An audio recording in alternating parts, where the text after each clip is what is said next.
we need time, we need time. Okay. I was only hoping for a couple of minutes, but that's okay. 30 seconds. Really? Hey. Yeah, I agree. I think we should have this discussion. Okay. This board was established by 5 or 6 AG or GM managers 20 years ago, and the board has morphed. Absolutely, and so is its governance in several different ways and times. And I'm not saying this is bad or good or whatever, but yeah, it's totally a worthwhile discussion.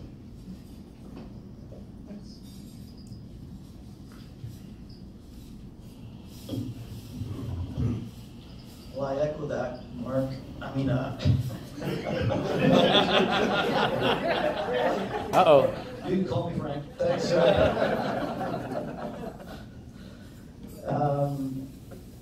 Andrew, I really appreciate, just want to let you know, I really appreciate, just from Louisville Capital Corporation standpoint, the work that you, the board, and Shannon and his team have done. I mean, it's outstanding work, actually. Do we have a ways to go? We absolutely have a long ways to go, and you pointed that out, and I certainly think that we all understand the pressures that we're all under to get that capital and to improve our governance. I felt that some of that angst was directed maybe towards my comment about potentially leaving. We have no intention of leaving Nacca. None at all. If the Métis leave Nacca, it's not the Capital Corporations, it's not us as CEOs and general managers that are making those decisions. It's a political decision, if that should ever happen.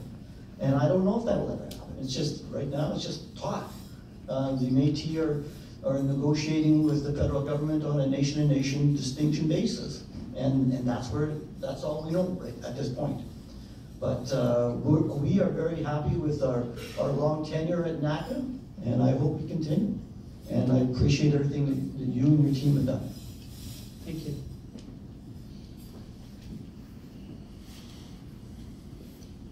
We need to have more chats, obviously, and so let's start that process. And I'd like to figure out when and where we could do that, but informally now, let's start it and let's formalize it. Because to me, I'd love to get into that. I did have a time frame that I was thinking about working with, by the way. We have a 5-year agreement. It's 4 years left on it. I'd like to get something certainly done before that time on these issues. George, you're on the board. You can talk to me anytime. I'm just kidding, George. But... Well, since you brought it up, I thought also it's important to mention a part of that discussion that the Métis National Council and the AFN and the Inuit organization are not competitors. We see them as partners. We serve the same people. And establishing that partnership was one of the intentions of those public forums that we initiated. We had the AFN Public Forum in Ottawa.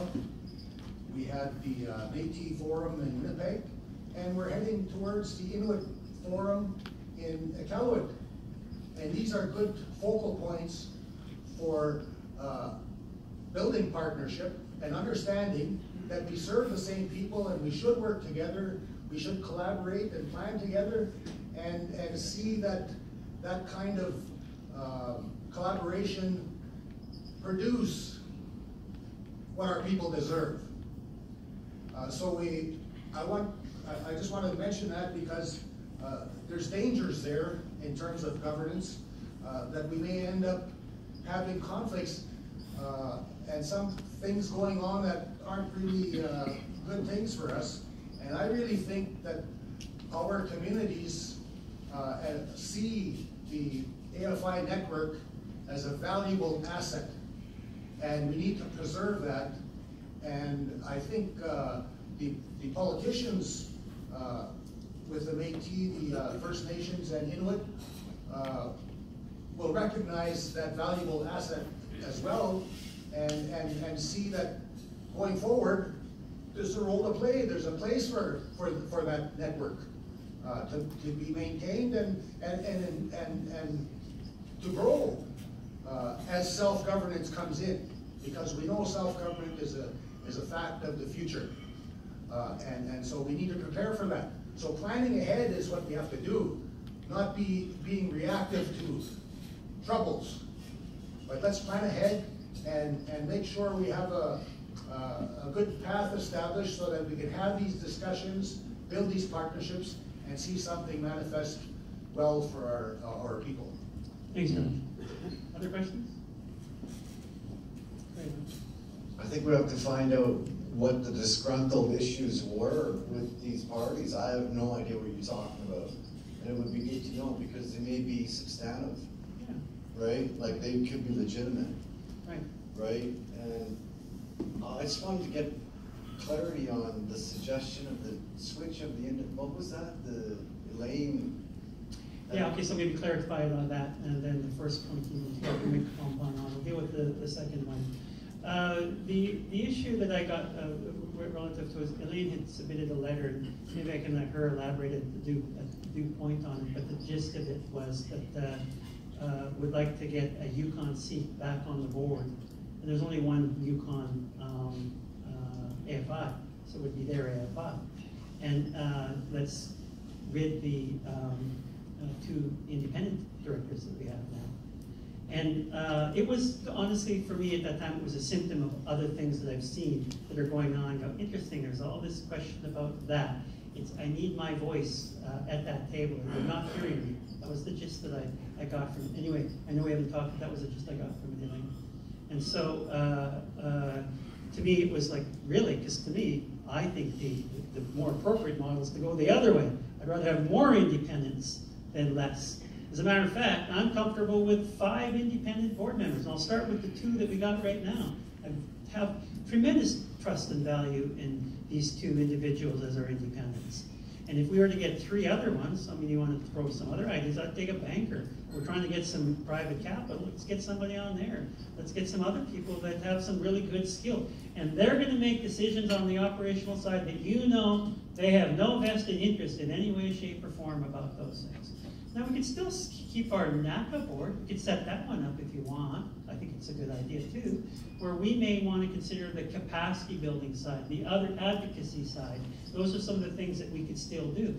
Do they have some link to these guys? Maybe an overarching strategy. But these are some of the models that I've seen that have just started, and I'd love to have lots of discussions, especially with you, Mike, movies that just started talking about model building and taking a look at it and spending some time on it. I don't think it's a quick thing. Let's talk about it, go away, talk about it. But somewhere along the line before this agreement's up, that we say, there's our governance model. That's what's going to make sense, because we now recognize we're overseeing programs for ourselves. We've got to figure out the governance issue to go with that.